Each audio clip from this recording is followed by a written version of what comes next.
बिस्मिल्लाहिर्रहमानिर्रहीम अस्सलाम वालेकुम नाज़रीन, मैं हूँ आपका मेज़बान दानिश अंसारी और आप देख रहे हैं मेरा YouTube channel Danish Ansari official. नाज़रीन, आज हम बात करेंगे मलिक महबूब साहब से, आप सबके फ़ेवरेट हैं, मशहूर एस्ट्रोलॉजर हैं। मलिक साहब से आज ने बड़े दिलचस्प और बड़े इंपॉर्टेंट टॉपिक पर बात करनी है। वो टॉपिक खान साहब रहाई के हवाले से है।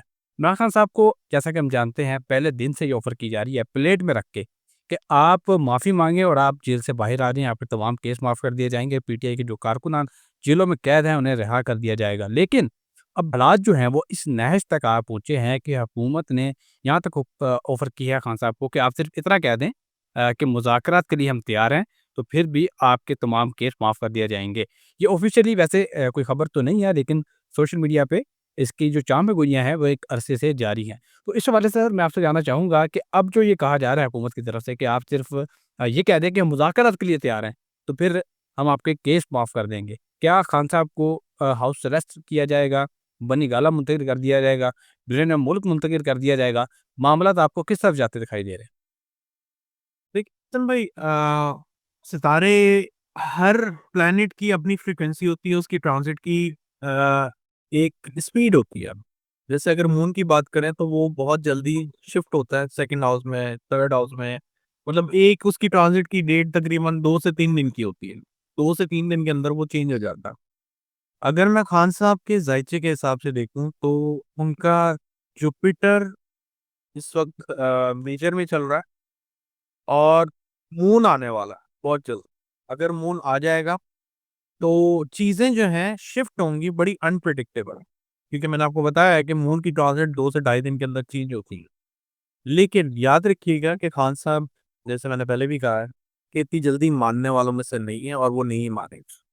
तो अगर आप ये बोल रहे हैं कि वो मान जाएंगे और वो रिहा हो जाएंगे, तो ऐसे मामलात नहीं लग रहे हैं मुझे। मुझे ये मामलात कहीं और जाते हुए दिख रहे हैं और मैं बार बार एक ही बात कहता हूँ। अब जैसे उस दिन मैंने आपके शायद शो में एक बात की थी कि मुझे इस दफा डोनाल्ड ट्रंप बहुत शदीद ऑपोजिशन के अंदर नजर आ रहे हैं, ऑपोजिशन की प्रेशर में।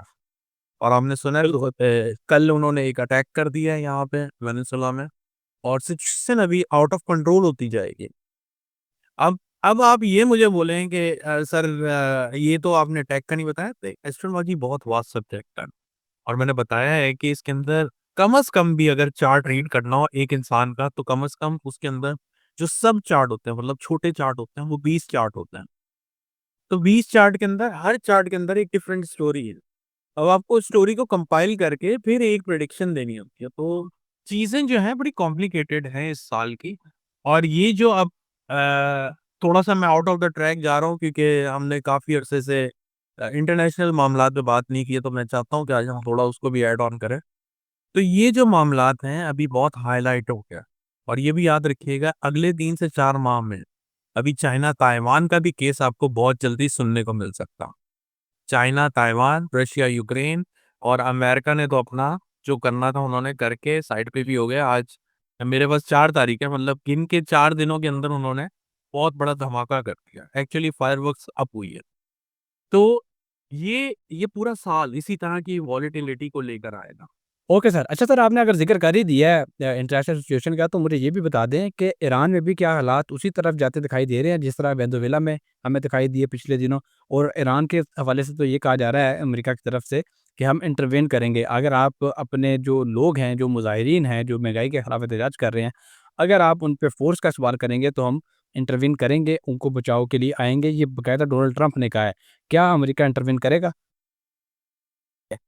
मुझे लगता है ये इंटरवीन होगा, क्योंकि मैं आपको बताते हुए मेरे जहन से निकल गया कि अमेरिका जो है अभी शुरू के 4 से 5 महीने हर एक के ऊपर अपना जो है अपर हैंड रखने की कोशिश करेगा। तो ये इंटरवीन करेगी।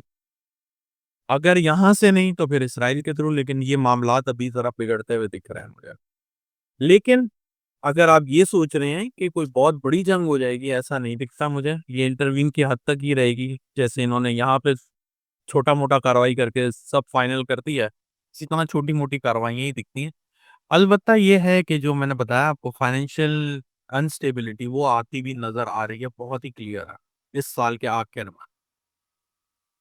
अच्छा, अच्छा मौलवी साहब, लोकल पॉलिटिक्स और खान साहब से मुतल्लिक भी बताएँ कि मामलात किस तरफ जाते दिखाई दे रहे हैं? लोकल पॉलिटिक्स सर एक डेड एंड पे पहुंच गई है। अब डेड एंड के बाद तो यही होता है कि फिर मुज़ाहमत तो नहीं होती, मुज़ाकरात भी नहीं होते, तो अभी तो फिर सॉरी मुज़ाहमत होती है, मफ़ाहमत नहीं होती, तो मामलात अभी खराबी की तरफ ही जाते हुए नज़र आ रहे हैं। मुझे नहीं लगता है कि ये इतनी आसानी से सॉल्व हो जाएगा।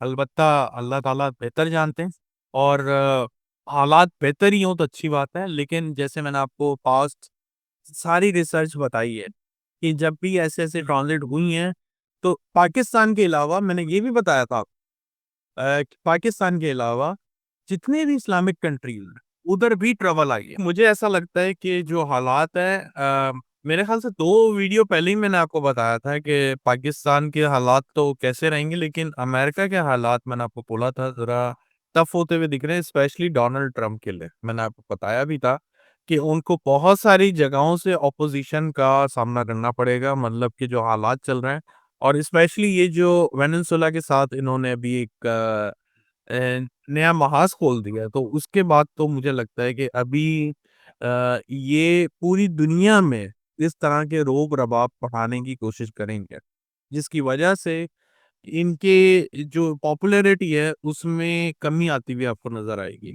पहली बात। दूसरी बात, आने वाले 2 महीने इन चीज़ों को लेके बहुत ज़्यादा टफ़ होंगे, इन दोनों ममालिक के बीच में। मुझे एक यहीं से व्यूअर ने भी फ़ोन किया था, और वो थोड़े से स्ट्रेस में थे कि क्या ये जंग बढ़ती हुई दिख रही है? जंग तो बढ़ेंगी सर, अब पूरी दुनिया की बढ़ेंगी। मैंने बताया है कि हम जो है तीसरी आलमी जंग की तरफ जा रहे हैं। इसी तरह से जो ममालिक एक-दूसरे के सामने खड़े होंगे, स्टैंड ऑफ सिचुएशन में रहेंगे, लेकिन ये पॉज़ सिचुएशन में कभी कोई एक्टिव हो गया, कभी कोई एक्टिव हो गया। एक बात का मैंने और भी ज़िक्र किया हुआ है, शायद आपको याद होगा, चाइना और ताइवान। तो ये भी बहुत ज़्यादा अभी आमने-सामने आने वाले हैं। इस साल के जो 3 ममालिक होंगे बहुत ज़्यादा एक्टिव रहेंगे, यूएसए, चाइना एंड रशिया। ये हर 2-3 महीने के बाद यहाँ से आपको आवाज़ें आएँगी, कोई ना कोई मेजर सिचुएशन की वजह से, या वॉर की जो सिचुएशन है मज़ीद ख़राब होती जाएगी इस वजह से। तो शुरू के जो 6 महीने हैं, मतलब यहाँ से जनवरी से लेके जून, ये महीने थोड़े डिफ़िकल्ट हैं, और हालात ऐसे ही चलेंगे आपको नरम-गरम, कुदरती आफ़ात भी बढ़ेंगी, ये भी मैंने आपको बताया हुआ है। तो जो इस महीने के जो हालात हैं, 15 जनवरी के बाद आलमी दुनिया के हालात आपको ज़्यादा क्लियर नज़र आएँगे, और टिल 15 जनवरी तक ये जो प्रेशर बना हुआ है दोनों ममालिक का, यूएसए और वेनेज़ुएला का, ये बहुत ज़्यादा बिल्डअप प्रेशर बढ़ता जाएगा, और इनके ऊपर दुनिया की तनकीद भी होने वाली है। बहुत शुक्रिया सर, आपने अपने कीमती वक़्त में से कुछ वक़्त निकाला और इतनी ज़बरदस्त प्रेडिक्शंस जो हैं हमारे साथ शेयर की। हमारे नाज़रीन का भी बहुत शुक्रिया, जो इतना अच्छा फीडबैक देते हैं, कमेंट्स करते हैं, और आपके जो कमेंट्स हैं, हमें अपने प्रोग्राम को बेहतर बनाने का एक अपॉर्च्युनिटी, एक मौका फराहम करते हैं। तो कमेंट्स करते जाएँ, आपके कमेंट्स को प्रोग्राम में भी शामिल करते हैं, और आइंदा भी करते रहेंगे। आपके जो सवालात हैं, वो आप कमेंट्स बॉक्स में पूछ सकते हैं। आपकी जो आरा है, वो भी आप जान सकते हैं, बता सकते हैं हमें। और सबसे इम्पोर्टेंट बात कि अगर आपको वीडियो पसंद आती है, तो उसको, चैनल को लाइक भी कर दें, सब्सक्राइब भी कर दें, और अपने दोस्तों के साथ शेयर भी कर दें। और इंशाल्लाह प्रोग्राम का जो नेक्स्ट प्रोग्राम का आगाज़ है, वो भी एक ऐसे ही दिलचस्प टॉपिक से करेंगे। अगली वीडियो तक के लिए मुझे और मलिक महबूब साहब को इजाज़त दीजिए। अल्लाह हाफ़िज़।